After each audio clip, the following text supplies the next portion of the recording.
Hello friends, कैसे हैं आप। उम्मीद है आप सभी बहुत ही बेहतर तरीके से अपकमिंग एग्ज़ाम की तैयारी कर रहे होंगे और आपकी पढ़ाई भी बहुत अच्छी चल रही होगी।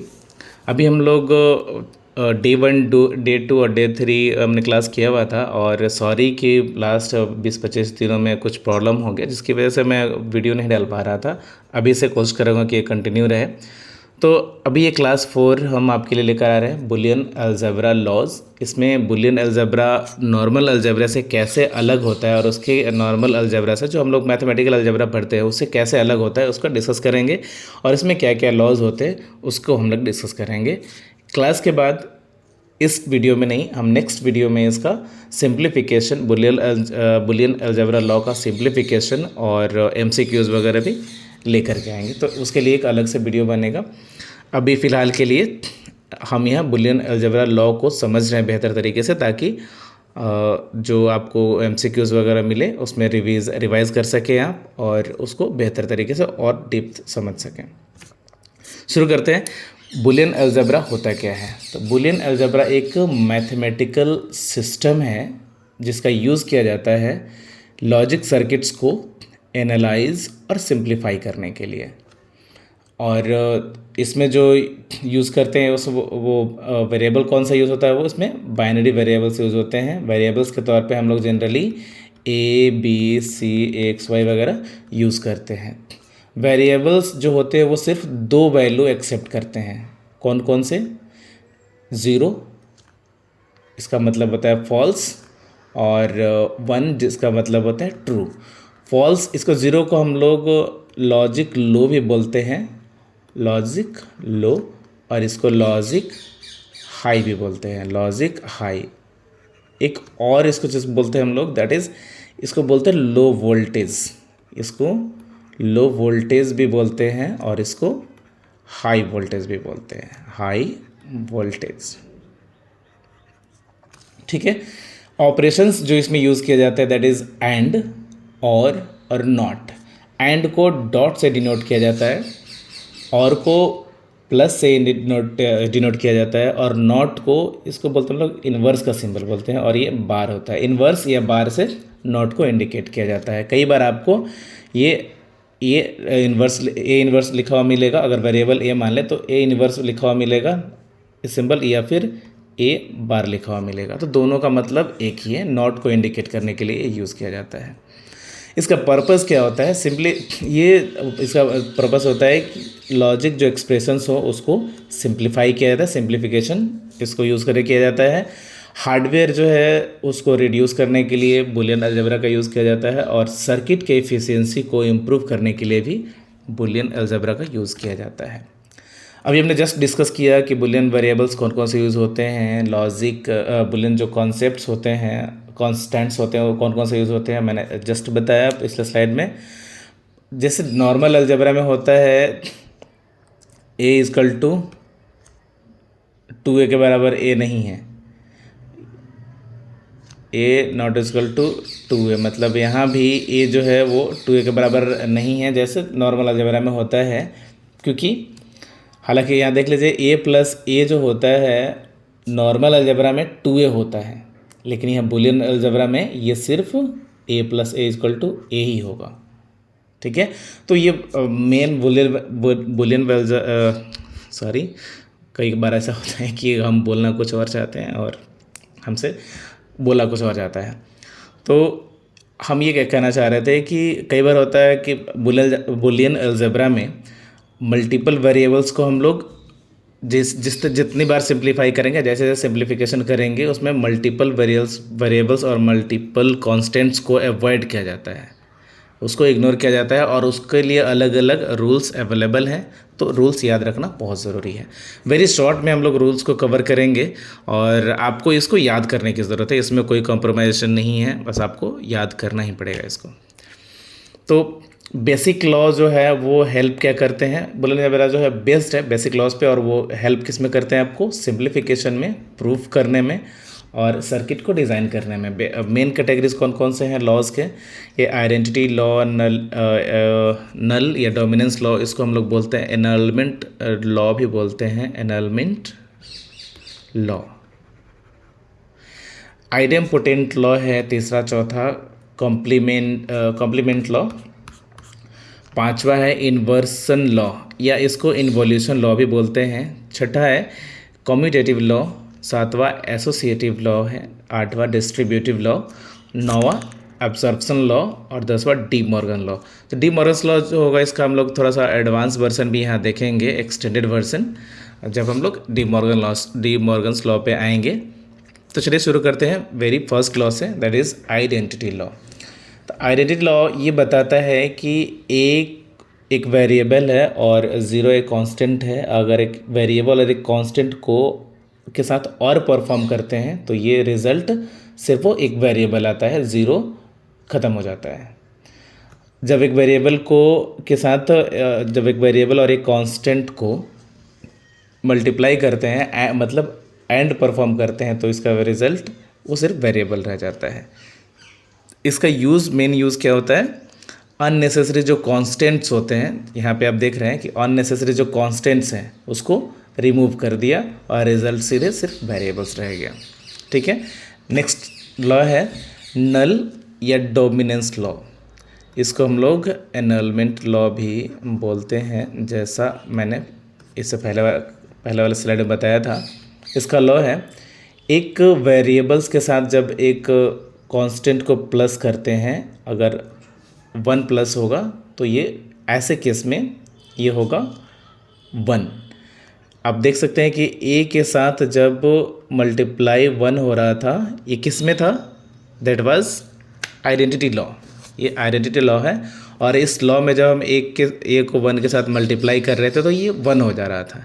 लेकिन यहाँ एक ए के साथ जब ऐड करेंगे तो ये हो जाएगा 1, और एक को जब मल्टीप्लाई करेंगे 0 से तो ये हो जाएगा 0, और जब एक के साथ 0 ऐड करते हैं तो ये हो जाता है ये हम लोगों ने देखा। ये था हमारा आइडेंटिटी लॉ, ये भी था आइडेंटिटी लॉ, और ये जो दोनों हैं ये हमारा है annulment law, that is dominance law या नल लॉ भी बोलते हैं इसको। ये बस लॉ याद रखने की ज़रूरत है आपको। और डोंट वरी, अगर आपको यहाँ पे याद नहीं भी होता है तो हम जो नेक्स्ट MCQ लेकर आएंगे रिवीजन करने के बाद दोबारा ये ऑटोमेटिक याद हो जाएगा आपको। थर्ड है आइडेम्पोटेंट लॉ। और आइडेम्पोटेंट लॉ में ये होता है कि जब दो सेम वेरिएबल्स के साथ और परफॉर्म करते हैं तो ये रिज़ल्ट सिर्फ वेरिएबल आता है, और जब दो सेम वेरिएबल्स के साथ जब एंड परफॉर्म करते हैं तो दोनों ही केसेस में सिर्फ वो एक वेरिएबल बच जाता है। नॉर्मल अलजेब्रा की तरह हम लोग इसको 2a या फिर a² ऐसा नहीं, ये गलत है, ऐसा नहीं लिखेंगे। ये नॉर्मल अलजेब्रा में होता है, बूलियन अलजेब्रा में ये नहीं होता है। इसका यूज़ क्या है? ये रिमूव करता है डुप्लीकेट टर्म्स को। जैसे ये डुप्लीकेट टर्म्स यहाँ से आ रहे हैं तो एक टर्म को हटा दे रहा है, बस एक रखता है। नेक्स्ट है कॉम्प्लीमेंट लॉ। तो कॉम्प्लीमेंट आप सभी समझते हैं, जैसा मैंने इससे पहले भी जो कॉम्प्लीमेंट पढ़ाया था तो उसमें ये बताया था कि कॉम्प्लीमेंट जब बताया था तो उस समय ये बता रहा था कि भाई complement what is just complement की जो किसी एक चीज़ को अधूरे को कंप्लीट करें। मतलब अगर 0, हम लोग बाइनरी की बात कर रहे हैं तो 0 और इसको कंप्लीट कौन कर रहा है? 1। मतलब जस्ट उल्टा करते हैं, कॉम्प्लीमेंट निकालने के लिए 1 है तो इसको करेंगे 0, तो 1 का कॉम्प्लीमेंट 0, 0 का कॉम्प्लीमेंट 1। तो यहाँ अगर कोई वेरिएबल है तो वेरिएबल a है तो इसका कॉम्प्लीमेंट कौन होगा? A inverse. तो A इन्वर्स जो होगा तो कॉम्प्लीमेंट मिल क्या होता है? जब कोई वेरिएबल के साथ इन्वर्स लगा हुआ रहता है तो उसके साथ एंड और मतलब और दूसरा क्या एंड कैसे परफॉर्म करते हैं या परफॉर्म करते हैं तो क्या रिजल्ट आता है? तो जब वेरिएबल को उसके इन्वर्स के साथ और परफॉर्म करते हैं तो ये 1 आता है, और वेरिएबल को उसके इन्वर्स के साथ जब एंड परफॉर्म करते हैं तो ये 0 आता है। ठीक है, ये कॉम्प्लीमेंट लॉ। हाँ, नेक्स्ट लॉ पे जाने से पहले एक बार हम आपको बता दें कि ये वीडियो अगर आपको किसी भी तरह से इन्फॉर्मेटिव लग रहा है और आपको चीज़ें समझ में आ रही हैं तो आप वीडियो को लाइक करके चैनल को सब्सक्राइब कर सकते हैं। ये हमें मोटिवेट करती है ताकि हम आपके लिए और भी बेहतर वीडियोस लेकर आ सकें। और हमें अच्छा लगता है कि हम आपके लिए मेहनत कर रहे हैं और आपकी तरफ से भी कुछ पॉजिटिव रेस्पॉन्स मिल रहा है। हाँ, सिर्फ पॉजिटिव रेस्पॉन्स का मतलब ये नहीं कि पॉजिटिव रेस्पॉन्स ही आप करें। अगर आपको किसी तरह से लगता है कि कुछ और इम्प्रूवमेंट होना चाहिए या फिर कुछ मिस हो रहा है, तो आप हमें कमेंट में बता सकते हैं। ये हमारा ऐप भी है इजीमेंट्स, ये वहाँ पे सारे वीडियोस अवेलेबल हैं। यूट्यूब पे होता है क्या है कि कई बार आपको डिस्ट्रैक्शन हो जाता है, अलग अलग तरह के नोटिफिकेशन या साइड बार में अलग अलग वीडियोस देख रहे हैं जिसकी वजह से आपका स्टडी डिस्ट्रैक्ट हो सकता है। तो वैसा केस के लिए अगर आप डायरेक्ट सिर्फ ये स्टडी के मकसद से यहाँ पे आ रहे हैं, तो कंप्यूटर साइंस के लिए मैंने कोर्स डाला हुआ है, ये वीडियो सारे वहीं पे अवेलेबल रहेंगे। आप डाउनलोड कर सकते हो उसको प्ले स्टोर से भी, या फिर ये आपको लिंक दिया हुआ है प्ले स्टोर से, इजीमेंट्स सर्च करके डाउनलोड कर सकते हैं। या फिर एक ये नंबर है, इस नंबर पे व्हाट्सअप नंबर है, इस नंबर पे जब टेक्स्ट करेंगे हाय तो आपको ऐप डाउनलोड करने का लिंक मिल जाएगा। तो चलिए आते हैं हम लोग नेक्स्ट लॉ पे। कम्प्लीमेंट लॉ मैंने बता दिया था जस्ट अभी। नेक्स्ट है इन्वोल्यूशन लॉ। इन्वोल्यूशन का मतलब ये इन्वर्सन लॉ इसको बोलते हैं। इन्वोल्यूशन लॉ को हम लोग इन्वर्सन लॉ भी बोलते हैं। इन्वर्सन लॉ या इन्वोल्यूशन लॉ दोनों सेम चीज़ है। ए को अगर इन्वर्स करेंगे तो ये होगा ए इन्वर्स, मतलब ए डैश, जस्ट उल्टा हुआ। और अगर इसके इन्वर्स को इन्वर्स करते हैं तो दोबारा हमको ए मिल जाएगा। Inverse law, this is very easy, आप इसको आराम से याद रख सकते हैं। मीनिंग इसका ये बोल रहा है कि double complement gives the original variable. Simply आप देख सकते हैं कि ज़ीरो को उल्टा करेंगे, मतलब इसका अगर कॉम्प्लीमेंट लेंगे तो क्या होगा 1, और 1 का कॉम्प्लीमेंट 0। तो जो जब 2 बार कॉम्प्लीमेंट लिए तो ये ओरिजिनल वैल्यू में आ गया ना, बस यही है। ये यहाँ ये भी वही बता रहा है। नेक्स्ट है कम्यूटेटिव लॉ। और कम्यूटेटिव लॉ में इसका रोल ये है कि जब 2 वेरिएबल्स अलग अलग हों, वेरिएबल सेम नहीं हो, वेरिएबल जब अलग अलग हों तो उसको मतलब उसका पोजीशन बदलने पर भी वो सेम रहता है। मतलब a + b = b + a। और जैसे नॉर्मल अलजेब्रा में भी होता है, इसको एंड भी परफॉर्म करने पर पोजीशन बदलने पर भी कोई फ़र्क नहीं पड़ता, दोनों सेम होता है। ठीक है, तो order of the variables does not matter, ये कौन बताता है? Commutative law. एक लाइन में आप इसको याद रख सकते हैं। Associative law. एसोसिएटिव लॉ है जैसे हम लोग मतलब नॉर्मल अलजेब्रा में क्या होता है, a + b + c को हम लोग जनरली a + b + c भी लिख सकते हैं।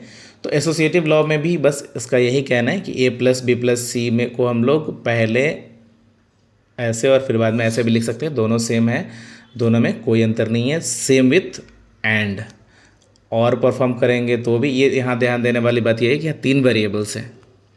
तीनों वेरिएबल्स में अगर कुछ इस तरह का और परफॉर्म करना हो तो, या एंड परफॉर्म करना हो तो दोनों में कोई अंतर नहीं होता है, both are the same thing.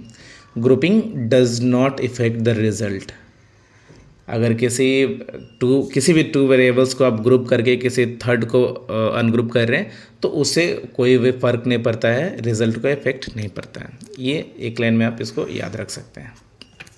Next है डिस्ट्रीब्यूटिव लॉ। डिस्ट्रीब्यूटिव लॉ हमारे नॉर्मल डिस्ट्रीब्यूटिव लॉ जो है वो हमारे नॉर्मल अलजेब्रा में भी काम करता है। जैसे हम लोग इसको a + b अगर ये करेंगे तो a × a + a × b आता है। तो ये सेम जैसे नॉर्मल अलजेब्रा में होता है इसमें भी होगा। एक दूसरा इसका लॉ है a + bc = a + b और a + c। ये कैसे हो गया, इसको समझने के लिए आपको एक थोड़ा सा नेक्स्ट हम लेकर चलेंगे। नेक्स्ट लॉ जो हमारा एब्जॉर्प्शन लॉ है, ABSORPTION, absorption law. Absorption law के थ्रू जब इसको सॉल्व हम लोग करते हैं तो ये आंसर यही आता है। जब नेक्स्ट स्लाइड पे हम लोग जाएंगे तो उसको डिस्कस कर लेंगे और उसको सिंप्लीफाई कर लेंगे। यहाँ के लिए फ़िलहाल इसको याद कर लीजिए कि a + bc अगर होगा तो वैसे केस में हम लोग a + b और a + c लिख सकते हैं। मतलब पहले को फर्स्ट वेरिएबल के साथ और फिर पहले को ही थर्ड वेरिएबल के साथ, मतलब पहले को सेकेंड वेरिएबल के साथ और फिर फर्स्ट को ही थर्ड वेरिएबल के साथ भी ऐड करके अलग अलग लिख सकते हैं, और जो ऐड होगा, जो ग्रुपिंग होगा, उसका उसको एंड परफॉर्म करना पड़ेगा। तो मीनिंग यहाँ पे यह है कि एंड डिस्ट्रीब्यूट ओवर और, एंड जो है वो डिस्ट्रीब्यूट हो गया और और डिस्ट्रीब्यूट ओवर एंड, मतलब और जो है वो भी डिस्ट्रीब्यूट हो रहा है किस पे, ओवर एंड। मतलब पहले इसके साथ ये जैसे और डिस्ट्रीब्यूट हुआ वैसे एंड भी डिस्ट्रीब्यूट हो गया। इसको बस इतना याद रखिए। Next, absorption law. Absorption law क्या होता है, इसमें एक वेरिएबल जो है अनवांटेड, जो एक्स्ट्रा टर्म जो होता है वो ऑब्जॉर्ब हो जाता है। तो यहाँ पे देख सकते हैं a plus A into B, तो आंसर आ गया a, रिजल्ट जो होगा a होगा, और a into A plus B, इसका भी रिजल्ट a आया। तो ये दोनों में निहित हो जाएगा। एक्चुअली है क्या, इसको हम एक बार सेकेंड वाले को यहाँ पे परफॉर्म कर लेते हैं, और इससे पहला वाला जो हमारा स्लाइड था उसको भी हम लोग परफॉर्म करेंगे। a into A plus B जो है ये a कैसे हुआ, तो पहला तो ये कि a इंटू, इसको जब डिस्ट्रीब्यूटिव लॉ से डिस्ट्रीब्यूट करेंगे तो a इंटू ए होगा प्लस a इंटू बी होगा। तो a इंटू ए को जब सेम वेरिएबल हो मल्टीप्लाई करें तो मेमोराइज़ करिए कौन सा ये लॉ था जिसके माध्यम से हम लोग a इंटू ए को a लिख सकते थे।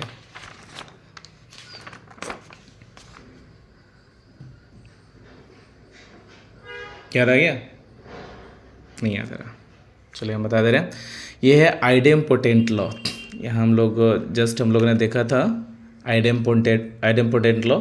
इसमें जब सेम वेरिएबल को मल्टीप्लाई करते हैं तो ये सेम हो जाता है, मतलब एक जो है गायब हो जाता है। तो ऐसे केस में यहाँ पे भी देख सकते हैं कि सेम वेरिएबल्स हैं, तो ये a हो जाएगा और ये हो जाएगा A B, A into B है तो ए बी हो जाएगा, यहाँ इंटू था।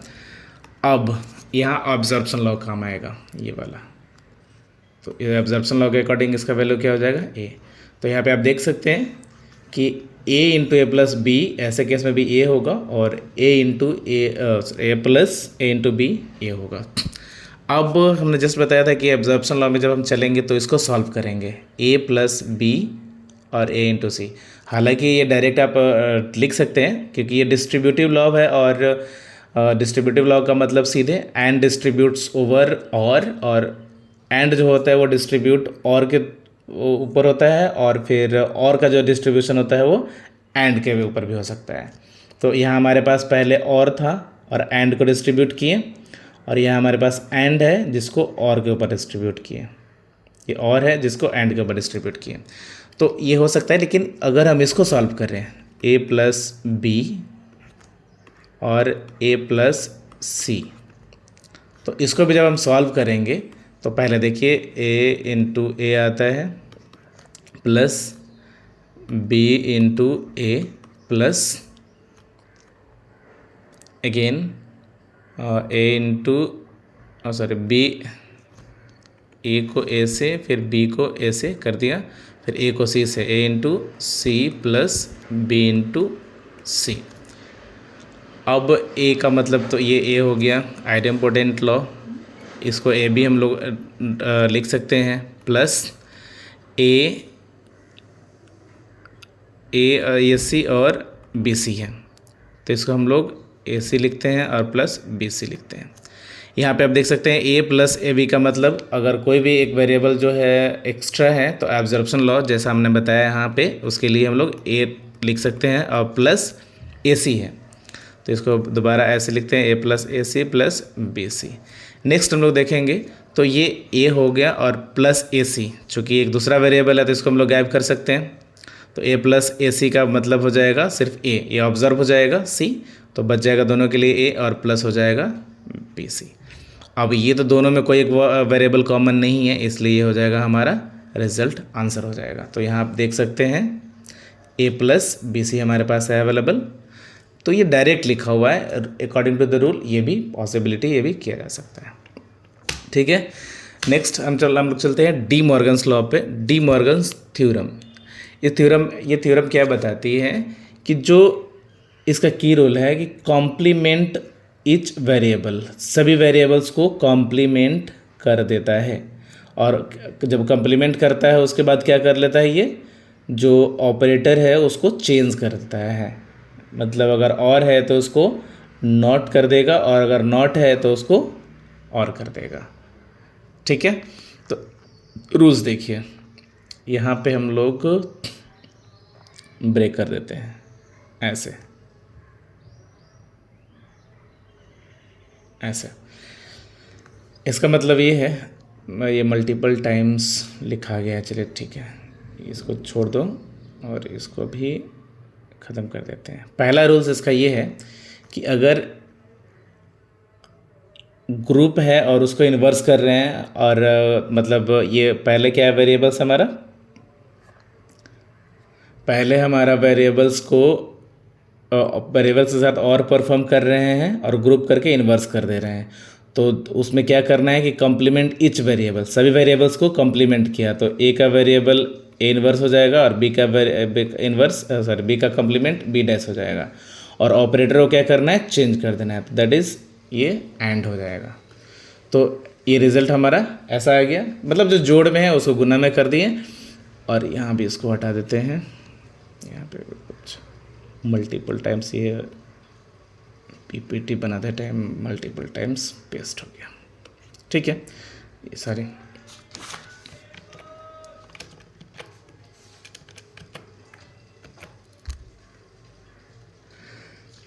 और यहाँ पे क्या कर रहे हैं, जैसे अगर ग्रुप है तो इसको अलग अलग कर दिया, इन्वर्स इसका भी कर लिया, इसका भी इन्वर्स कर लिया, और जो ऑपरेटर था उसको चेंज कर दिया। This is the first theorem of D Morgan's law. ये फर्स्ट थ्योरम था और ये सेकेंड थ्योरम था। नियम वही है कि जब ऑपरेटर हमारे पास जो भी वेरिएबल्स होंगे उसका कंप्लीमेंट ले लेंगे, और कंप्लीमेंट लेने के बाद जो ऑपरेटर बीच में रहेगा उसको चेंज कर देंगे। डी मॉर्गन्स का एक्सटेंडेड फॉर्म जो है, इसको एक बार ऐसे देख लेते हैं, ए प्लस बी प्लस सी, सेम कंडीशन यहाँ भी है, ऑपरेटर जो था प्लस उसको चेंज हो गया, ये डॉट में भी लिख सकते हैं, डॉट चूँकि यहाँ हिडन है नहीं भी लिखा जा सकता है, लिखा भी जा सकता है, लेकिन ये चेंज हो गया, इसका ऑपरेटर भी चेंज हो गया और सभी को इन्वर्स कर दिया। ये इसमें क्या चेंज हुआ, ऑपरेटर इसका भी चेंज हो गया और कंप्लीमेंट इसका नोट डाउन कर दिया। इसका यूज़ कहाँ किया जाता है, नैंड लॉजिक में यूज़ किया जाता है, नॉर लॉजिक में यूज़ किया जाता है, और एक्सप्रेशंस को कॉम्प्लीमेंट करने के लिए भी इसका यूज़ किया जाता है।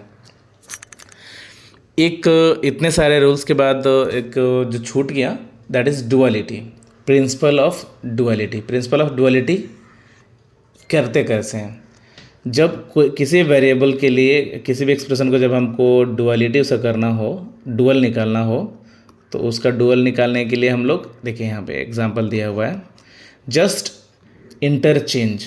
अगर कोई ऑपरेटर है तो उसको और को एंड में चेंज करना होता है, और अगर कांस्टेंट है तो कांस्टेंट को भी लो को हाई में चेंज करना होता है।